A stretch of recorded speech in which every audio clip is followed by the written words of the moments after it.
January 22, 1979, Beirut. On the 8th floor of an apartment building, an Englishwoman sits on her balcony.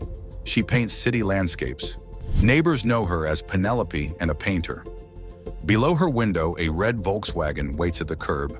A convoy carrying Ali Hassan Salameh, the Red Prince, architect of the Munich massacre, Israel's most wanted man, passes the vehicle. A massive explosion tears through the street.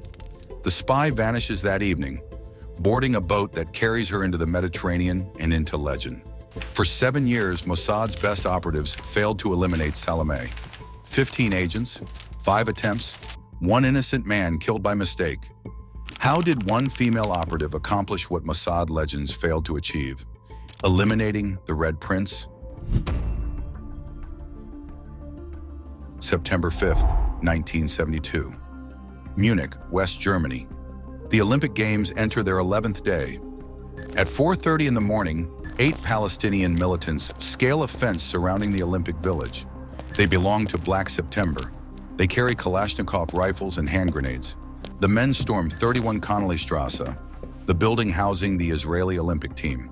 2 athletes die fighting back. 9 become hostages. For 16 hours, the crisis unfolds on live television. 900 million viewers watch the standoff. That evening, a rescue attempt at Fürstenfeldbruck Air Base turns catastrophic. Gunfire erupts, grenades explode, helicopters burst into flames. All 11 Israeli athletes are dead. Israeli Prime Minister Golda Meir summons her cabinet. Together, they form a secret committee known as Committee X. The mission? Hunt down every person responsible for Munich. Thus begins Operation Wrath of God. One name sits at the top of the kill list: Ali Hassan Salameh, the Red Prince. Salameh is the chief of operations for Black September, Yasser Arafat's closest ally, his security chief and rumored successor. He moves through Beirut like a celebrity, and his wife is Georgina Risk, crowned Miss Universe in 1971. Beneath the glamour lies the architect of Munich. For Israel, his elimination becomes a matter of honor. October 1972 through April 1973, Mossad eliminates Black September operatives across Europe: Rome, Paris, Cyprus, Beirut. One by one, the men behind Munich fall. Ali Hassan Salameh escapes every time. July 1973. Lillehammer, Norway. Mossad receives a tip that Salameh is hiding in the ski resort town. 15 agents assemble. Among them is Sylvia Raphael, one of Mossad's most accomplished female operatives. On July 21st, 2 agents shoot the wrong man outside a movie theater. Ahmed Bouchiki, a Moroccan waiter completely innocent, dies in front of his pregnant wife. Norwegian police arrest 6 Mossad agents. The Lillehammer affair becomes an international scandal. Ali Hassan Salameh remains alive. For 5 more years, the Red Prince moves freely through Beirut. He even develops a secret relationship with the CIA. American intelligence warns him repeatedly about Israeli assassination attempts. Salameh feels invincible. But in Tel Aviv, Mossad is preparing a different approach. The agency needs someone clean, someone the Red Prince would never suspect. 1973, Hebrew University, Jerusalem. Mossad recruiters approach Erica Chambers, fluent German, British passport, European appearance. Unknown to every intelligence agency, she agrees to work for Israeli intelligence. Training begins: surveillance techniques, communication protocols, cover identities. Her instructors note her composure under pressure, her ability to vanish into any crowd. 1975, Germany. Mossad sends Erica as a sleeper agent. She lives there for 3 years, building credentials, awaiting activation. The assignment serves 2 purposes. 3 years in Germany distances her from Israel, and if Salameh's assassination ever occurs, investigators might look toward German intelligence rather than Mossad. Erica waits. She prepares. Then in 1978, a call comes from Tel Aviv. Mossad is entering a decisive phase. The operation receives a code name, MV, Burner. Legendary officer Mike Harari takes command. A Lebanese source delivers critical intelligence: Salameh's daily routine, his movements, his bodyguard's behavior. Mossad deploys operatives into Beirut. One agent infiltrates the gym Salameh frequents. This operative, known only as Agent D, checks into the Beirut International Hotel under a false identity. His orders: observe, record, maintain distance. For months, Agent follows instructions. Then Salameh approaches him. One afternoon, the Red Prince corrects Agent D's exercise form. Small talk begins. Casual encounters become regular meetings. Salameh suggests they train together. A friendship forms between hunter and prey. Mossad handlers grow alarmed, but breaking contact would raise suspicion. They allow Agent D to continue. Salameh proves charming and magnetic. He introduces Agent D to his wife Georgina and invites him to gatherings. He reveals details of his home, his schedule, his habits. Every piece of information flows to Tel Aviv. By autumn 1978, Agent D presents assassination scenarios to Mossad leadership. The agency needs someone positioned along Salameh's daily route. An observer, a trigger finger at the decisive moment. November 1978, Beirut. A British charity worker arrives on a passport issued in 1975, claiming to work for an NGO helping Palestinian children. The 8th-floor apartment she rents on Rue Verdun overlooks the street Ali Hassan Salameh travels every afternoon. To her neighbors, she is a British charity worker who paints. To Mossad, she is the final piece of a 7-year hunt. December 1978. 14 Mossad operatives are active in Beirut. 2 agents enter Lebanon on British and Canadian passports under the aliases Peter Scriver and Roland Kohlberg. Their mission: prepare the weapon. Mossad considers multiple scenarios. A bomb at the Sana Salameh frequency is rejected. Too many civilians. A rooftop sniper is ruled out. Too difficult to escape. A car bomb on Rue Verdun is approved. The plan is simple. A car bomb on Rue Verdun detonated the moment Salameh's convoy passes. Erica's 8th-floor apartment offers the perfect vantage point. Clear sight line, close enough to identify the target, far enough to escape the blast. She will be the trigger. January 1979. The operation enters its final phase. Agent D confirms Salameh's schedule one last time. The Red Prince plans to attend his mother's birthday celebration on January 22nd. He will leave Georgina's apartment in the afternoon and travel down Rue Verdun. The date is set. On January 10th, Erica pays 3,500 Lebanese pounds to extend her apartment lease. She tells neighbors she loves Beirut and wants to stay longer. They smile at the kind English painter who has become part of their building. Days before the operation, a Mossad agent loads plastic explosives into the vehicle and parks it within view of Erica's balcony. She receives the detonator, a small radio device that fits in her palm. Mike Harari positions himself offshore on an Israeli missile boat. Through a telescope, he will watch the street. He will see the flash. January 21st, 1979. The night before, Erica cannot sleep. She sits on her balcony in the darkness. Below, the red Volkswagen waits at the curb. Tomorrow, everything changes. She thinks about the 11 athletes who died in Munich. She thinks about the years Mossad spent hunting this man. Tomorrow there will be no mistake. January 22nd, 1979.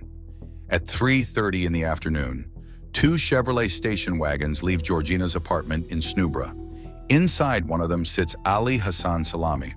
He is heading to his mother's birthday celebration. The convoy turns onto Rue Verdun. Erica sees the vehicles approaching.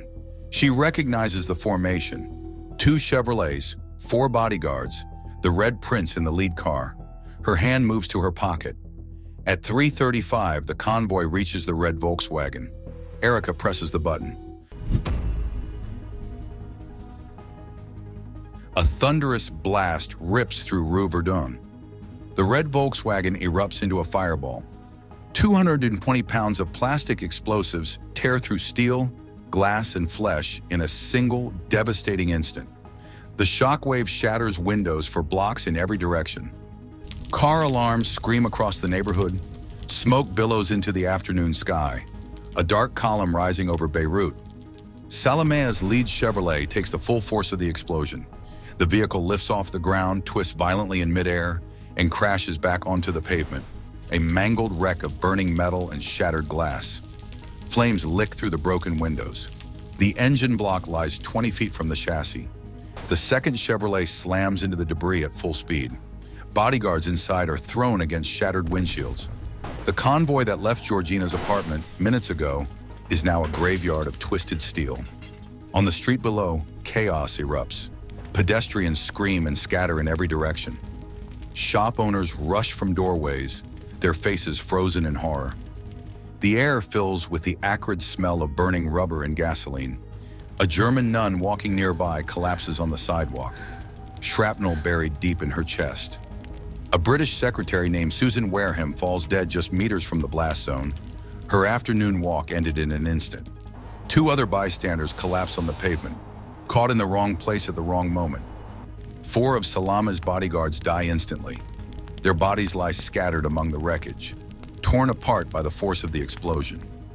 The Red Prince survives the initial blast, but barely. Shrapnel shreds his skull and chest. Metal fragments pierce his torso from every angle. He lies in the burning wreckage, conscious but fading, his body broken beyond recognition. Bystanders rush toward the flames. They pull Salameh from the burning vehicle, dragging him across the pavement to safety. Someone calls for an ambulance. Voices shout for help. Within minutes, paramedics arrive and load Salameh onto a stretcher.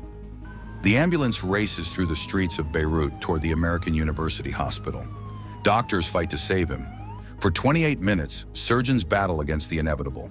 They work frantically, removing shrapnel, stopping the bleeding, trying to stabilize a body that is already surrendering. But the damage is too severe. Too much blood lost. Too many vital organs destroyed. At 4:03 in the afternoon, Ali Hassan Salameh is pronounced dead. The Red Prince is gone.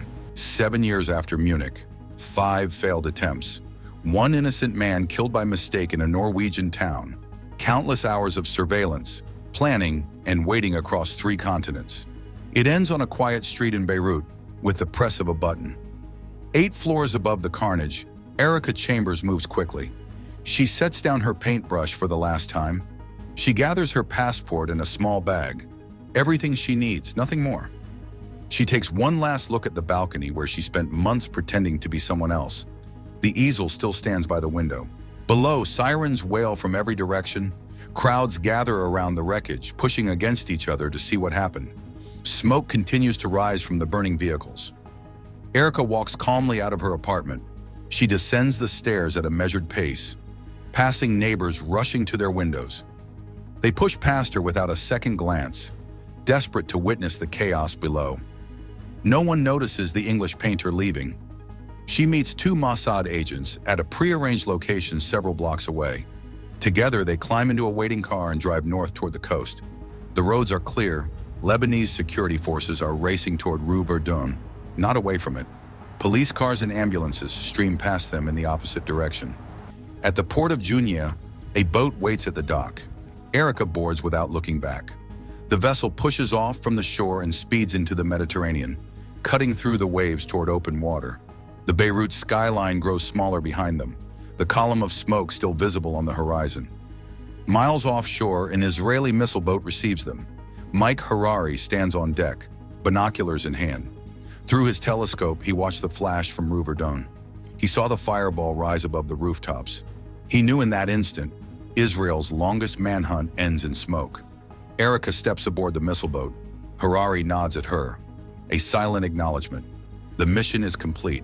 No words are necessary, no celebration, just quiet recognition of a job finished. Within hours, she is in Israeli waters. Within days, she vanishes from public record entirely. Back in Beirut, the city reels from the explosion. News spreads quickly through the streets, through the cafes, through the halls of power. The Red Prince, killed by a car bomb on Rue Verdun. The PLO launches an immediate investigation. Operatives search for the English painter on the 8th floor. They climb the stairs to her apartment and force open the door. The rooms are empty. Canvases lean against the walls. Paintbrushes sit in jars of murky water. Cat food remains in a bowl by the window. Only a British passport with the name Erica Mary Chambers remains, left behind like a calling card. PLO investigators trace her movements through the city. They discover addresses in Geneva and Germany. They find records of her work with a Palestinian charity. They interview neighbors who remember the kind English woman who fed stray cats and painted city scenes. Slowly, they piece together a profile. A woman who spent months living among them, watching them, smiling at them, waiting for this moment. But Erica is gone. The trail ends at the shore. The boat that carried her has vanished into open waters. The woman called Penelope has vanished like morning fog. January 24th, 1979. Beirut. More than 100,000 mourners flood the streets for Salameh's funeral. The crowds stretch for miles, filling every avenue, every alley, every rooftop. They weep openly. They chant slogans of resistance. They carry his coffin through the city like a fallen king returning to his throne. Yasser Arafat walks among the pallbearers, his hands gripping the wooden casket. His face is stone. His eyes are fixed ahead. His voice breaks only once as he addresses the crowd. "We have lost a lion." Arafat vows revenge. He orders his men to hunt down everyone responsible for the assassination. Find the woman. Find the agents. Find the hands that built the bomb and the eyes that watched from safe houses. Make them pay for what they have taken. But by now, the Mossad team has scattered across the globe. Erica is somewhere beyond reach, protected by a new identity and a grateful nation. Agent D has returned to Israel, his mission complete. The operatives who built the bomb, who parked the car, who watched from rooftops and doorways, all of them have vanished into the shadows from which they came. The PLO searches for years. They chase leads across Europe. They interrogate contacts. They follow rumors to dead ends. They find nothing. In Israel, there is quiet satisfaction. The man who planned Munich is dead. The 11 athletes who died in that gymnasium have been avenged. The debt written in blood on September 5th, 1972 is finally paid. Operation Wrath of God has claimed its final target. After the assassination, Erica slips into the shadows of Israeli intelligence. Her name vanishes from public records. Her photograph exists only in classified files. The woman who killed the Red Prince becomes a ghost. For decades, investigators search for answers. The British government denies knowledge of Erica Chambers. Officials claim the passport is genuine, issued in 1975 to a real British citizen. But when journalists dig deeper, they find contradictions.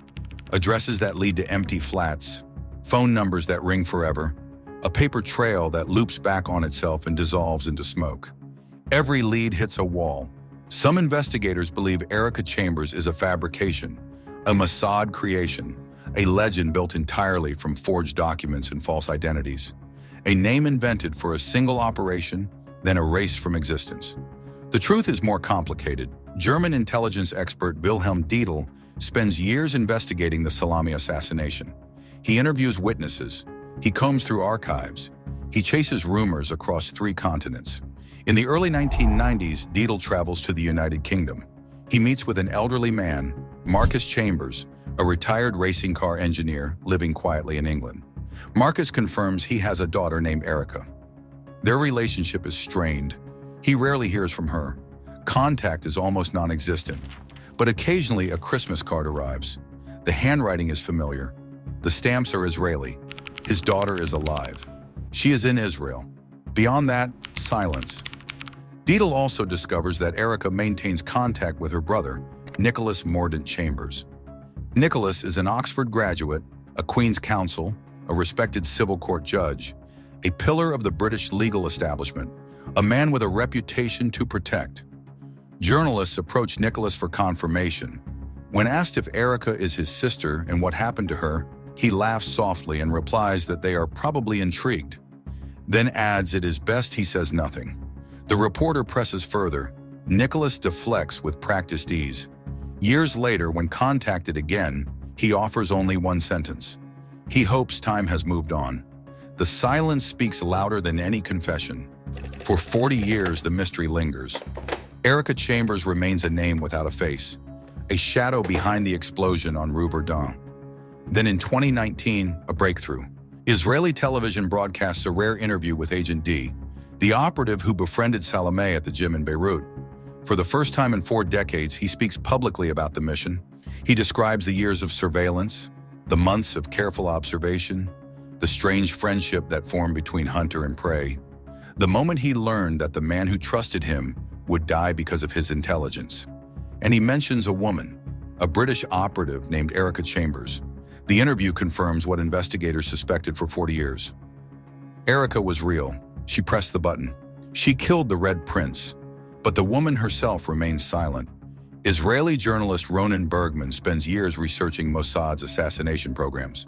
His book, Rise and Kill First, documents hundreds of operations across decades.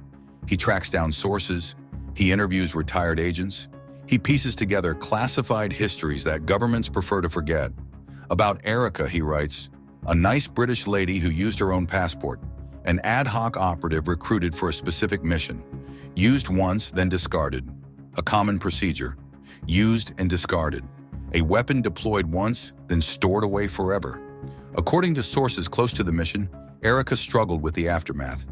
The explosion accomplished its objective, but it also killed innocent bystanders. A German nun, a British secretary, Lebanese civilians walking home from work. One source claims Erica thought about those bystanders almost every day for years, collateral damage in a 7-year vendetta. Faces she would never know. Lives ended by the button she pressed. The guilt stayed with her. Today, Erica Chambers remains a phantom. She is believed to be alive, living somewhere in Israel under a different name. A new identity, a quiet existence far from the spotlight. She would be in her late 70s now, an old woman with memories of a single afternoon in Beirut. To her former neighbors on Rue Verdun, she will forever be Penelope, the eccentric English painter who vanished without a trace. To Mossad, she is a legend, the operative who succeeded where veterans failed. To the families of the innocent dead, she is something else entirely. And to history, she is the first British woman confirmed to work for Israeli intelligence. A ghost who pressed a button on a balcony in Beirut and changed the course of the Middle East. Erica Chambers has never spoken publicly. Perhaps she never will.